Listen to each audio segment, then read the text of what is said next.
Hello welcome to my YouTube channel learn to explore. तो आज आम क्लास 6 जोटा कि ओडिया माध्यम गणित बहीर तृतीय अध्याय ज्यामिति मौलिक धारणा विषय रोचे। पूर्व जो वीडियो थिला सेतिरे आमे अभ्यास कार्य 2.5 को कवर करथिले। तो आज आम ज्यामिति मौलिक धारणा रे अभ्यास कार्य 3.1 को स्टार्ट करिबा। तो क्वेश्चन अभ्यास कार्य जहाँ भी सब क्वेश्चन अच्छी सेटा limited just normal introduction to geometry. I think कि तुम्हें मैंने समस्ते बुझी पारिबो। तो क्वेश्चन करबा थ्रू रे भी आमे से सब को बुझी पारिबा एवं कवर करि पारिबा। तो चलो पिला माने एबे हम स्टार्ट करिबा अभ्यास कार्य 3.1।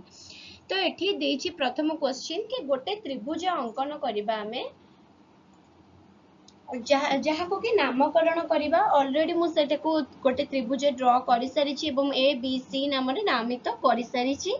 तार शीर्ष बिंदु कोण और बाहु गुड़िकर नाम लिख। तो शीर्ष बिंदु किए किए पिला माने दीटा बाहु जो जगह रे परस्पर को छेद करंती ना कोन एटा हला शीर्ष बिंदु। ठीक अछि ना पिला माने। तो शीर्ष बिंदु किए रहइबो हमर ए बी सी। ठीक अछि पिला माने। तापरे आसिला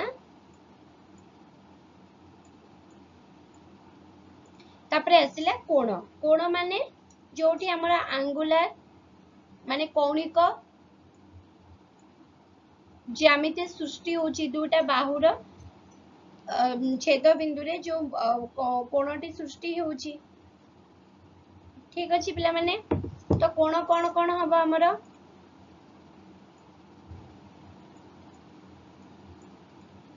ए कोण। मु डायरेक्ट तो ए कोण लिखि परिबिनी मते केमती लिखिया पड़िबो तुमे माने भी देखो पिला माने ए बी सी कोण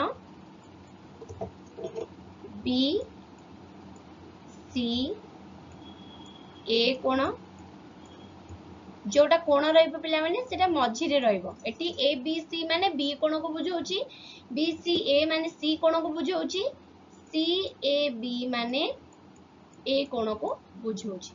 बुझियला पिला माने। तापरे आसिला बाहु गुड़िकर नाम। तो बाहु गुड़िकर नाम कोन हबो पिला माने A B Bahu B C Bahu C A Bahu.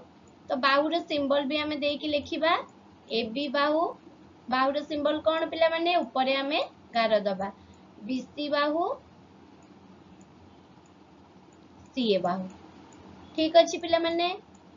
Simple question केवल एटा गोटे इंट्रोडक्शन टू ज्योमेट्री।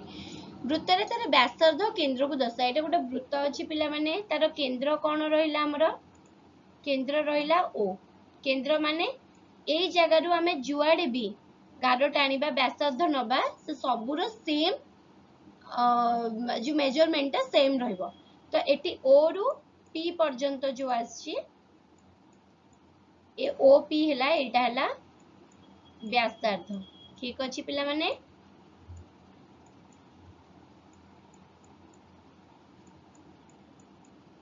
व्यासार्ध एवं एटा हला केंद्र बिंदु। नेक्स्ट क्वेश्चन निम्न माप विशिष्ट कोण गुडी को सूक्ष्म कोण स्थूल कोण और सूक्ष्म कोण रे प्रकाश करिबा। तो प्रथमे सूक्ष्म कोण कोण समकोण कोण स्थूल कोण कोण तार गोटे हमें ब्रीफली बुझी नबा। सूक्ष्म कोण कोण ना जोटा 0 डिग्री रु कोण हेतिबो अधिका हेतिबो एवं 90 डिग्री रु कम हेतिबो। माने से जो मेजरमेंट रहउतबो सेटा 0 रु 90 डिग्री भितरे लाए करूतबो एटा हला सूक्ष्म कोण।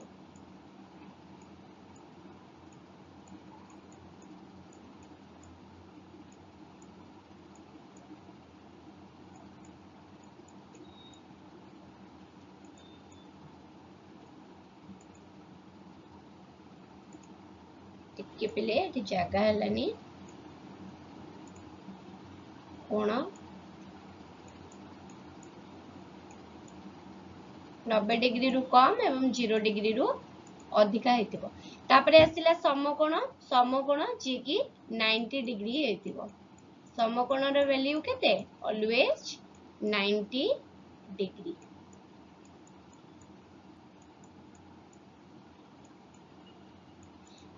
तापर आसला स्थूल कोण कौन हम पिला माने 90 डिग्री रु अधिका हम